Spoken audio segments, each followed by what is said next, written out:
TechCrunch 50, the VIP party here at Pangea in downtown Austin. It's getting a little louder, but we can shout. The man to my right is one of the big old brains behind this whole event, coming down from San Fran to beautiful Austin, the TechCrunch man himself, Erick Schonfeld. Hi, how are you? Did I get it right? Yes. Schonfeld. Erick Schonfeld. I'm the co-editor of TechCrunch. Okay, so tell us about the conference itself, and you're going into your second year, but why are you here in Austin anyway? Well, we do these meetups all around the country. So TechCrunch is a technology blog, and we write about startups, and we're obsessed about any new startup. So we want to be the first ones to write about the coolest web startups and write about them right the day that they launch. And we know that there's great startups not just in San Francisco or New York, but all over the country. And so we really not only want to write about them, but we want to go and meet them too. So we do all these these meetups, which is what this is, big parties around the country. And Austin is a great location for startups. There's a lot of great startups here. We have 20 startups demoing some products in the meetup, and we had about 18, 19 folks coming to a roundtable that I hosted earlier today on grassroots marketing and campaigning, and a lot of thoughtful people here. So I love the way you say obsessed, because it does seem like that. It's like you don't want to be a second off from not just the launch of a new company, but to showcase these startups so they can get their name out there, maybe can get some more funding and just get put on the proverbial map a little bit quicker.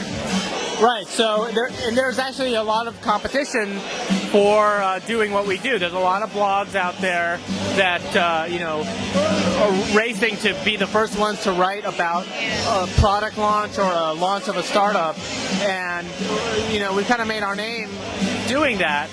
We also write, of course, about the big companies, the Googles of the world and Yahoos and the Microsofts of the world. But those two things, the big companies and the small companies are really related, because the big companies are looking at the small companies because all the innovation is in the small companies.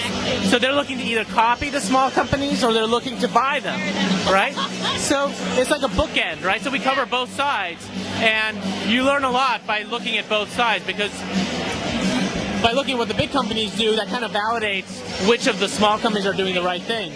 And by knowing what all the startups are doing before anyone else does, you get the first view, so that when Yahoo or Google or Microsoft come to us and say, oh, we have this great new product we're launching, we're like, oh yeah, it's just like, startup A, B, or C. Put them in their place a little bit, right? You gotta keep them honest. So the topic for the roundtable today was more about grassroots marketing, right, which is, for Austin, a huge thing, an absolutely huge thing. Small companies, mid-sized, big companies, charities really group around that and really tap into the internet. So is that the feedback that you've really gotten from the Austin culture so far? Yeah, we thought, with the election, and there's a lot of interesting, philanthropies here, like Livestrong, which all the whole ticket proceeds from the event went to Livestrong for this event. There's something that's tying together those types of organizations and businesses as well, right? The web is a global medium, but it's also a grassroots medium. People find each other based on their niche interests, right? But the difference between grassroots mobilization in the old days before the web and grassroots in the web era is that if you're really passionate about something and it's a really great idea that resonates with other people, it can kind of spread like wildfire, right? And everyone is trying to tap into that. Everyone from the Obama and McCain campaigns to Livestrong to even Bon Jovi. We had Bon Jovi's manager on the panel. He was saying how everything is grassroots marketing for them, and brands also. You can't just push out your messages to consumers anymore. It's they have a lot to say, and it's marketing is on, and getting your message out to people is no longer a broadcast model. It's you got to listen as well, and you got to listen to what they're saying and what they want, and then create a feedback loop, and then put that back in your messaging, and that's the way that they resonate. Just a big thing that's been around in Austin for eons, and that's why entrepreneurs absolutely love this town. Now, you're from New York originally, you said? I'm currently live in New York. I used to live in San Francisco, yes. So is this your first time here to Austin? No, I've been here many times. What do you love about this place? What do I love about Austin? Yeah. Well, I love the music scene. Yeah. There's always good. Every time I come here, whether it's for South by Southwest or just coming here to do I used to work at a magazine at Time Inc. I think the last time I was here, I did a story on the guys at IBM who did the chip that runs the PlayStation 3. Okay. So I've been here for many reasons, but I always go to downtown, and I always check out a band, and it's always some new discovery, and it's always a great new band. Yeah, there's always, and people here in Austin, they'll go out to La Zona Rosa, or they'll go into like a Sullivan's just randomly, and it's a new band they've never heard of, and they just fall in love with it. Yeah, cool. every band I've seen in Austin has been great. Thank you. And I don't know if maybe I'm just lucky, but I've been to plenty of shows in New York and coming away disappointed. So maybe. Well, see, so I know a bit about New York, being from there myself. New York is known for its restaurants. So is there some place that stands out to you here? Because a lot of people hear of like a really great sushi place called Uchi, or they hear of like the pancakes at Magnolia. I'm really interested. I haven't been here for a few years. Okay. And but last time I was here, I did go to this amazing barbecue place. The Salt Lake? Was it the Salt Lake? It's sort of near downtown. I don't remember what it was, but could be. All they serve is meat. all they serve is more meat. Is meat, and meat, and I love meat. That could have been it. Well, are you a breakfast person? Do you like? I do eat breakfast. Do you like breakfast? Do you like pancakes?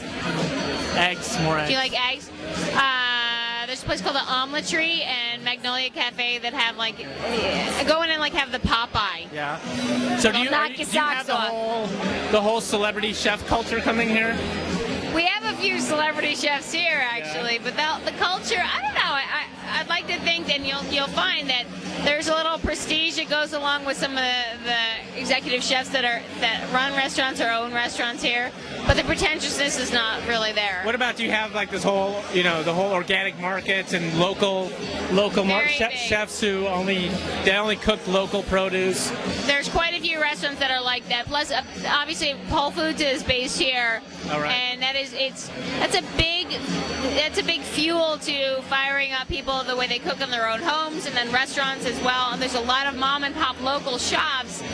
We still have our farmers markets, and you guys have farmers markets in San Francisco, right? Well, yeah, but I live in New York, and we have farmers markets there too. Okay, yeah. There's lots of, in San Francisco there is on the Embarcadero there's a great farmers market every weekend, and actually there's permanent markets there, and in New York as well. But you know what's big in Texas that I heard? What? Wild boars. Right? They take over towns, apparently. But this is the only place that chefs like Mario Batali in New York, who they cook boar. I don't know why we're talking about this TechCrunch, but this is AustinLifestyles, baby. It's food. But he sources his boar from, I don't know whether it's from Austin or somewhere in Texas. There's a wild boar farm. It's the only place in the United States you can get wild boar. Well, the running joke though is that you can find it in a restaurant. You can always also find it in somebody's backyard, because there was an issue with boars. Anyway, but they're not native to Texas, are they? They found their way here, apparently. I don't know about that. You should look into that. I'll look into that. I'll let you know. Okay. So I'm going to let you go. I'm going to let you host a little more for the big old party. Thank you so much, Eric, for taking the time. I appreciate it. Well, stay as long as you want. Austin will take care of you. Okay. All right. Again, we've got Eric from TechCrunch. Put on this whole darn thing. And again, this is Kimberlie Dykeman for AustinLifestyles.com. We'll be right back.